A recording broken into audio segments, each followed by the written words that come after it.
Shiva se refiere tanto a lo que no es como Adiyogi, porque en muchos aspectos son sinónimos. Explora las historias y leyendas que rodean a esta prominente figura de las tradiciones espirituales indias. Cuando decimos Shiva, hay dos aspectos fundamentales a los que nos referimos. La palabra Shiva significa literalmente lo que no es. Shiva es la nada. Hoy en día la ciencia moderna nos está demostrando que todo viene de la nada y vuelve a la nada. La base de la existencia y la cualidad fundamental del cosmos es la inmensa nada. Las galaxias son solo un pequeño acontecimiento, unas gotitas. El resto es todo un vasto espacio vacío que se denomina Shiva. Este es el vientre de donde nace todo, y ese es el olvido en el que todo es absorbido de nuevo. Todo viene de Shiva y vuelve a Shiva. Así que Shiva se describe como un no ser, no como un ser. Shiva no se describe como luz, sino como oscuridad. La humanidad se ha dedicado a elogiar la luz solo por la naturaleza del aparato visual que llevan. De lo contrario, la oscuridad es lo único que siempre es. La luz es un acontecimiento limitado en el sentido de que cualquier fuente de luz, ya sea una bombilla o el sol, acabará perdiendo su capacidad de emitir luz. La luz no es eterna siempre, es una posibilidad limitada porque sucede y termina. La oscuridad es una posibilidad mucho mayor que la luz. Nada tiene que arder, siempre es eterna.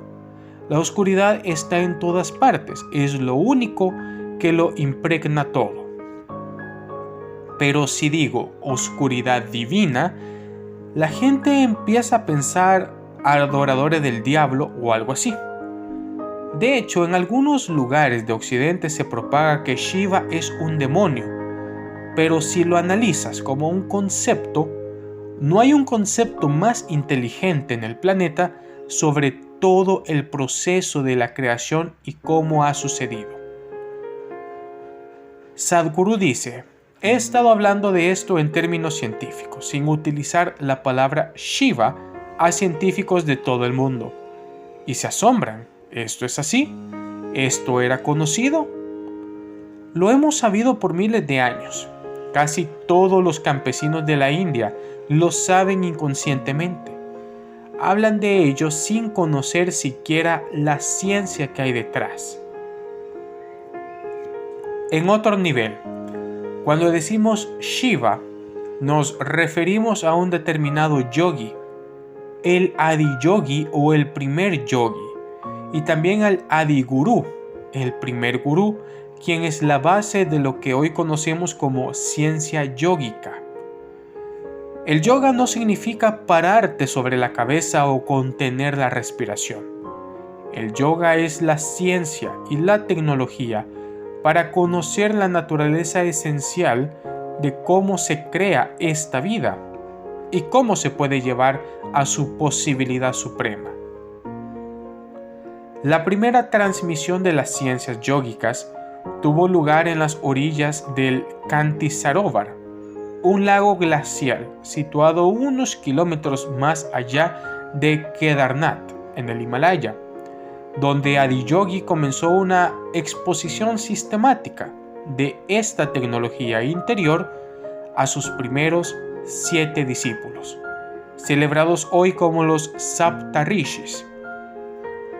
Esto es previo a toda religión, antes de que la gente ideara formas divisivas de fracturar a la humanidad hasta un punto que parece casi imposible de arreglar. Se conocieron y propagaron las herramientas más poderosas necesarias para elevar la conciencia humana. Así que Shiva se refiere tanto a lo que no es como Adiyogi, porque en muchos sentidos son sinónimos. Este ser que es un yogi y ese no ser que es la base de la existencia son lo mismo. ¿Por qué llamar a alguien yogi significa que ha experimentado la existencia como él mismo? Si tienes que contener la existencia dentro de ti, aunque sea por un momento como experiencia, tú tienes que ser esa nada. Solo la nada puede contenerlo todo. Algo nunca puede contenerlo todo. Un recipiente no puede contener un océano. Este planeta puede contener un océano, pero no puede contener el sistema solar. El sistema solar puede contener estos pocos planetas y el Sol, pero no puede contener el resto de las galaxias. Si vas progresivamente así, al final verás que es solo la nada la que puede contenerlo todo. La palabra yoga significa unión. Un yogi es aquel que ha experimentado la unión. Eso significa que, al menos por un momento, ha sido la nada absoluta. Cuando hablamos de Shiva como lo que no es y de Shiva como un yogi, en cierto modo son sinónimos, pero son dos aspectos diferentes. Como la India es una cultura dialéctica, pasamos de esto a aquello y de aquello a esto sin esfuerzo. En un momento hablamos de Shiva como lo supremo. Al momento siguiente hablamos de Shiva como el hombre que nos dio todo este proceso de yoga.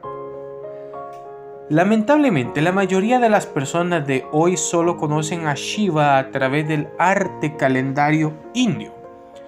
Lo han convertido en un hombre de mejillas rellenas y de color azul, porque el artista del calendario solo tiene una cara.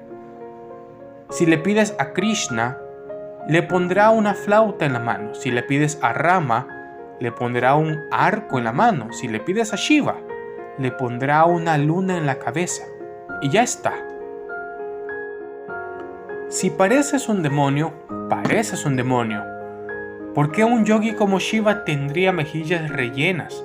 Si lo mostramos delgado estaría bien. ¿Pero un Shiva con mejillas rellenas? En la cultura yógica, Shiva no es visto como un dios. Era un ser que caminaba por esta tierra y vivía en la región del Himalaya. Como la fuente misma de las tradiciones yógicas, su contribución en la formación de la conciencia humana es demasiado fenomenal para ser ignorada. Todas las formas posibles mediante las cuales puedes abordar y transformar el mecanismo humano en una posibilidad suprema fueron exploradas hace miles de años. Su sofisticación es sorprendente.